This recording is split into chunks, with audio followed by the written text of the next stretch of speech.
우리나라 저 남쪽 시골에 완고한 유교적 전통을 고수하는 가문이 있었습니다.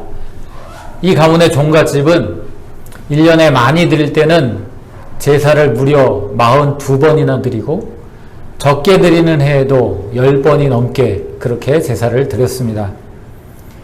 이 집안 식구들은 같은 마을에 옹기종기 같이 살았는데 그 중에 예수 믿는 사람은 단 한 명도 없었습니다. 그런데 갑자기 이상한 소문이 들렸습니다. 가문의 한 아이가 교회를 다닌다라는 소문이었습니다. 가문의 최고 어른은 당장 화가 나서 그 아이랑 아이의 아버지를 불렀습니다. 네 아들이 교회 다닌다는데 사실이냐? 당장 혼쭐을 내서 다시는 교회 다니지 않도록 조치를 해라. 네, 알겠습니다. 그런데 어떤 일인지 그 아이는 그 다음에도 계속 교회를 다니고 있었습니다. 그 어른이 다시 또 불렀죠. 똑같이 다짐을 받았습니다. 네, 알겠습니다. 아버지는 철석같이 대답을 했는데 그 뒤로도 그 아이는 계속 교회를 다녔습니다. 결국 그 어르신이 포기합니다. 다른 애들 물들지 않게 단돌이나 잘 해라. 이렇게 되자 종갓집의 장손인 아들이 마음이 불편해졌습니다. 아니, 조상도 모르는 서양 귀신을 왜 믿고 있어? 그래서 친척 동생인 그 아이를 만날 때마다 괴롭히기 시작했습니다. 그 아이 면전에서 교회를 비방하는 노래를 부르기 시작했고 그 아이의 꾼밤을 주기 시작했고 엉덩이를 걷어차기 시작했습니다. 다른 아이들과 함께 이렇게 그 아이를 괴롭혔기 때문에 자연히 그 아이는 이 형을 만나면 멀리서 도망가고 이 형을 피해 다니기 시작했죠. 그런데 얼마 지나자 갑자기 이 아이가 바뀌었습니다. 골목에서 마주쳤는데 도망가는 대신에 이 형님에게 달려오는 겁니다.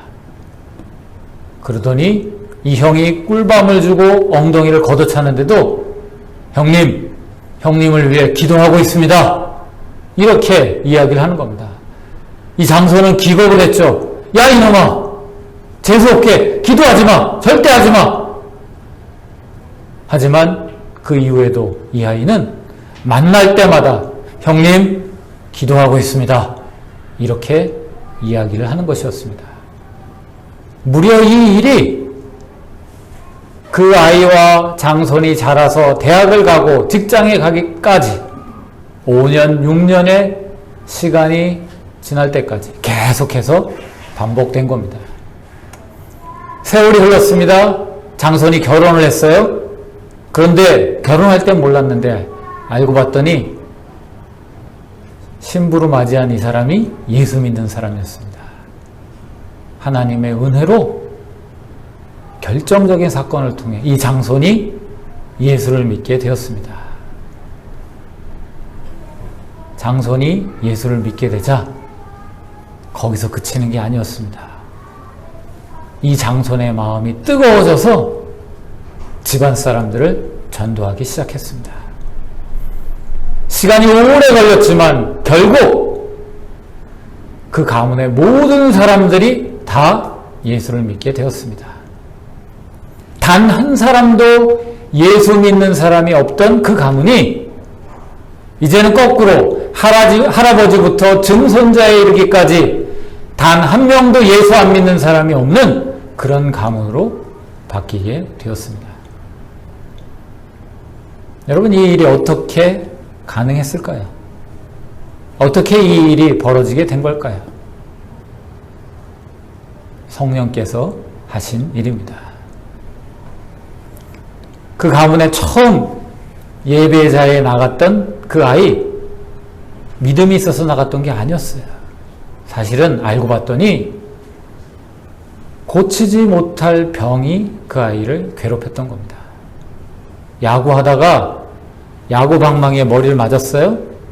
그래서 쓰러졌는데 병원 가서 보니까 이 안에 뇌 쪼개가 터진 겁니다. 근데 피가 미세하게 딱 고였는데 그 부위가 아주 미세한 부위, 수술할 수도 없고 손댈 수가 없는 그런 부위인 거예요. 그런데 피가 거기에 딱 고여있으니까 무슨 일이 벌어지느냐? 달마다 규칙적으로 말로 할 수 없는 통증이 찾아오는 겁니다. 얼마나 고통스러운지 정신을 잃을 정도가 되는 거예요. 아무 일도 못하는 거예요. 일단 통증이 찾아오면 빨리 사람들 안 보는 곳을 찾아야 되는 겁니다. 거기 가서 몸부림을 치면서 그러다가 고통의 극이 다르면 정신을 잃는 거예요. 그 일이 매달 찾아오는 겁니다. 그러니까 그 아버지가 아들 아무리 가도 병원을 찾아다녀도 도저히 고칠 수가 없으니까 우연한 기회에 얘기를 들은 겁니다. 야, 교회에서 병도 고치는 일이 있다더라. 이야기를 듣고는 아버지가 이 아이를 너 교회 다녀라 이렇게 보냈던 겁니다. 이 아이가 처음에 믿음을 가지고 교회를 다녔겠어요? 아니에요. 그냥 교회 나가서 아무것도 모르고 병 낫게 해주세요. 병 낫게 해주세요. 그러면서 다녔습니다. 그런데 병 낫게 해주세요 다니던 이 아이에게 성령께서 임하신 겁니다. 그리고는 이 아이가 완전히 바뀐 거예요. 예수를 믿고 마음에 참 소망이 생겨났습니다. 그리고는 그때부터 형님에게 맞으면서 형님 위해서 기도하고 있습니다. 이렇게 이야기한 아이로 바뀌게 된 겁니다. 여러분, 오늘은 성령 강림 주일입니다. 성령 강림 주일이 무슨 주일인지 여러분 아세요? 성령 강림 주일은 성탄절, 부활절과 함께 교회에서 가장 중요하게 여기는 3대 절기라고 말할 수 있는 그런 주일입니다. 부활하신 예수님께서 승천하시기 전에 제자들에게 약속하십니다. 너희는 예루살렘을 떠나지 말고 내가 너희에게 약속한 것이 임할 때까지 기다려라. 그 약속한 것이 무엇입니까? 성령 하나님이십니다. 제자들이 예수님의 말씀대로 예루살렘에서 떠나지 않고 기도할 때 성령께서 제자들에게 임하셨습니다. 그러다 어떤 일이 벌어졌습니까? 그 제자들이 나가서 복음을 증거하고 교회가 만들어지게 된 것입니다. 여러분, 교회를 누가 만들었어요? 사람이요? 아니요. 성령께서 교회를 만드신 겁니다. 성령 강림주일은 교회의 생일과도 같은 날입니다. 여러분, 교회의 출발은 성령님의 정권적인 역사하심, 성령님의 감동하심, 성령님의 믿음 주심, 성령님의 역사하심을 통해서 교회가 출발된 것입니다. 지금은 어떨까요? 지금도 마찬가지예요. 2000년 전에 예루살렘 교회에 임했던 그 성령께서 지금도 전 세계에 있는 모든 교회 가운데 임하시고 그 교인들을 사용하시고 그들 가운데 역사하심으로 오늘날도 교회가 교회되고 교회가 하나님의 손과 발로서의 역할을 감당하고 있는 것입니다. 여러분, 전 세계적으로 기독교 인구가 얼마나 되는지 여러분 아세요? 작년도 통계를 보면 21억 명이 넘습니다. 전 세계 인구의 33%가 넘어요.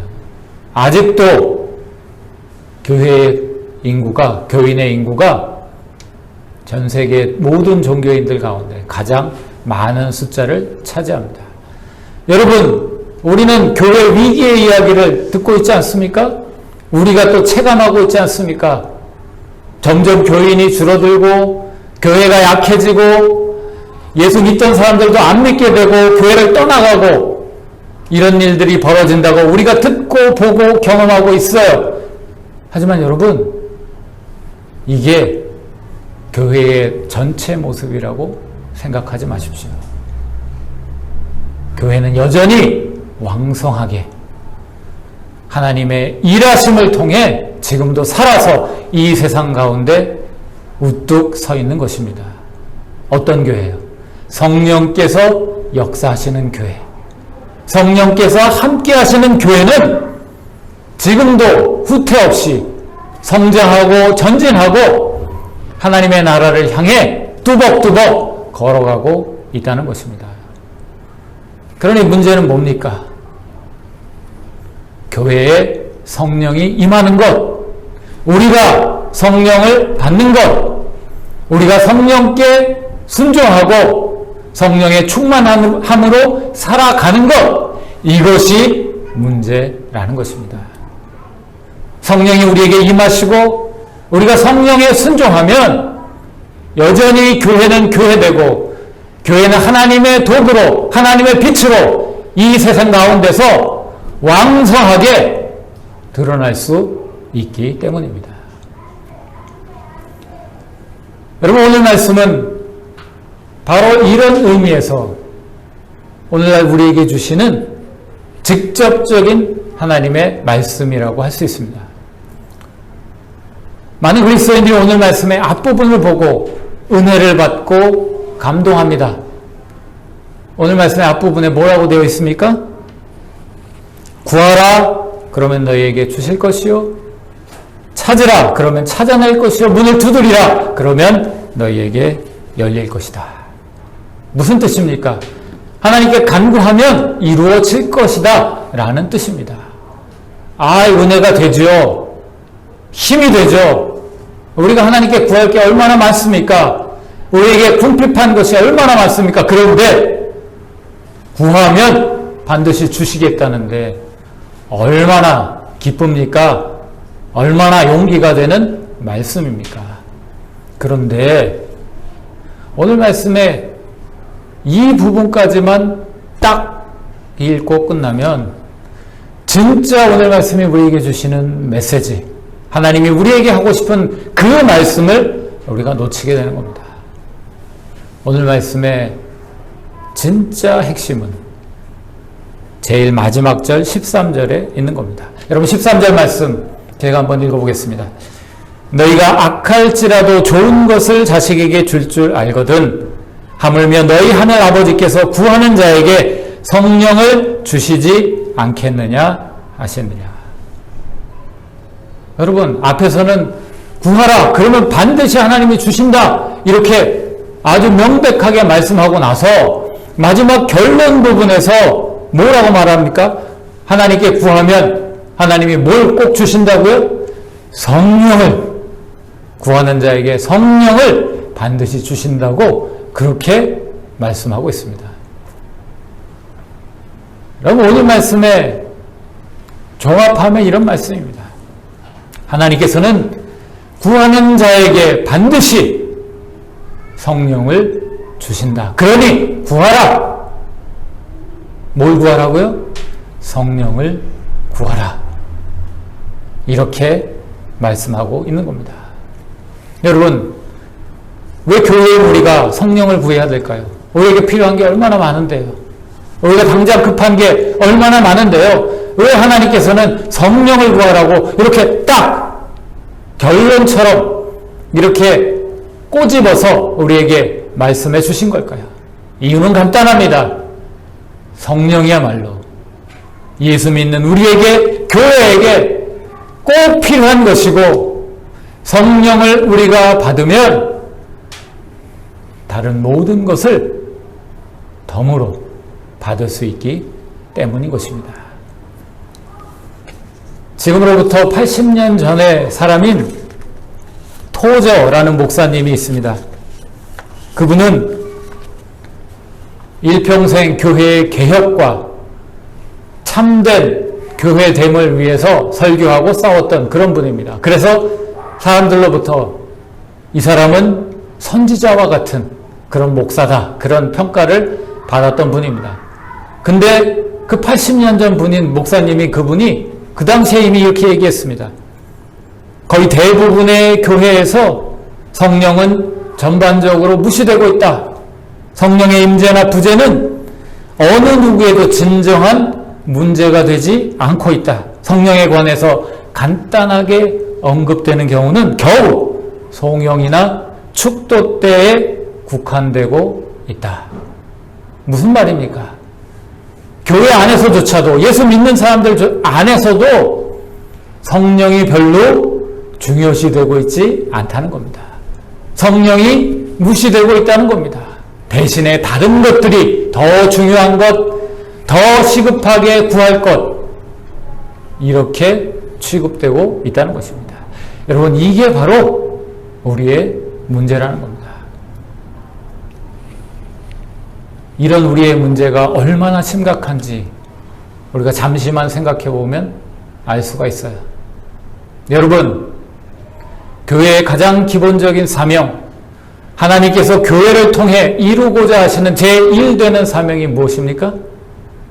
예수 믿지 않는 자들을 믿게 하는 것입니다. 전도하는 것입니다. 하나님을 알지 못하는 자들을 하나님께로 인도하는 것입니다. 그런데 여러분, 교회인 우리가 아무리 애쓰고 힘쓴다고 할지라도 우리가 믿지 않는 자들에게 믿음을 줄 수 있을까요? 우리가 그 사람들을 교회로 인도할 수까지는 있어요. 교회의 용어를 가르칠 수 있고 성경을 가르칠 수도 있습니다. 여러 가지 지식을 그 사람들에게 줄 수 있어요. 하지만 우리가 믿음을 줄 수 있을까요? 아니요. 불가능합니다. 믿지 않는 자에게 믿음을 주는 일, 예수를 모르는 자에게 예수를 알게 만드는 일, 그 일은 오직 성령께서 하시는 일입니다. 하나님께서 꼭 원하시는 그 일이 누가 하실 수 있는 일이에요? 성령께서 하실 수 있는 일입니다. 그러므로 우리는 교회의 본질적인 사명, 하나님이 가장 원하시는 그 일을 하기 위해서라도 성령을 받아야 되고 성령을 통해서 그 일을 감당해야 하는 것입니다.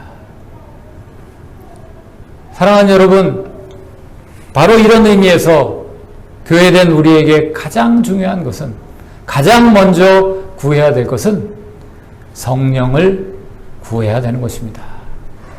성령님, 저에게 임하소서. 성령님, 믿지 않는 아무개에게 임하소서. 성령님, 우리 가운데 찾아오셔서 나를 변화시켜 주시고, 믿지 않는 우리 가족을 변화시켜 주시고, 믿지 않는 내 전도 대상자를 변화시켜 주옵소서. 우리가 성령의 역사하심을 믿고, 우리가 이렇게 구할 때 하나님께서 반드시 성령 주심을 믿고 하나님께 구할 때에 하나님께서는 오늘 말씀과 같이 반드시 성령을 우리에게 주셔서 믿음을 주시고 변화시켜 주시고 하나님의 역사를 우리 가운데 왕성하게 이루어 가실 것입니다. 사랑하는 여러분, 이런 의미에서 부지런히 하나님께 구하시기 바랍니다. 성령을 구하시기 바랍니다. 간절히 제대로 구하시기 바랍니다. 어떤 목사님이 교인들과 함께 성령 충만을 구하는 기도를 열심히 했다고 그래요. 그런데 기도를 아무리 열심히 해도 이 목사님이 기대했던 것과 같은 그런 변화가 교회 안에서 느껴지지가 않는 겁니다. 그래서 목사님이 하나님께 기도했습니다. 하나님, 왜 성령 충만의 은혜를 우리에게 안 주십니까? 그랬더니 뜻밖의 하나님이 이런 마음을 주시는 겁니다. 너희가 구하지 않는다. 무슨 말이에요? 지금 기도회까지 하면서 모든 교인이 다 성령 충만을 주십시오 하고 지금 부르짖고 있는데 구하지 않는다니 무슨 말이지? 목사님이 이해가 안 됐다는 겁니다.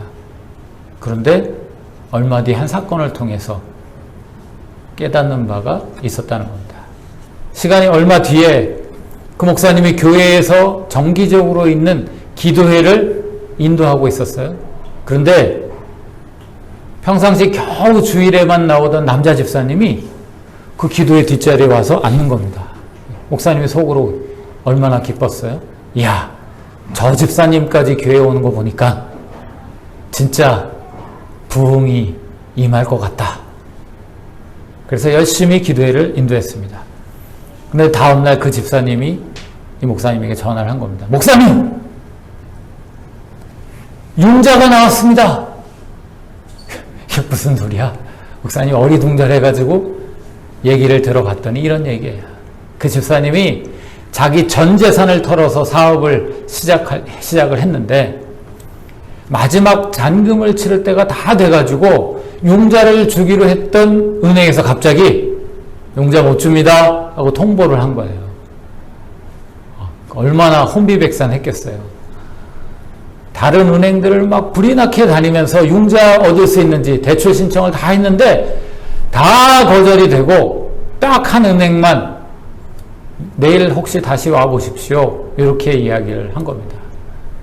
이 집사님이 낙심해서 터덜터덜 집으로 가다가 우연히 교회 앞을 지나가는데 기도회를 하고 있는 거예요. 자기도 모르게 그 기도회 자리에 와서 앉은 겁니다.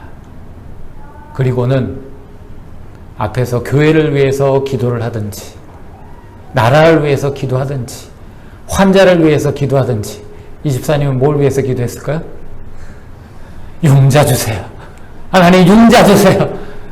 남들이 뭐 기도하든 신경 안 써요. 융자 주세요. 이것만 주거라고 기도한 겁니다. 그런데 그 다음날 융자가 나온 겁니다.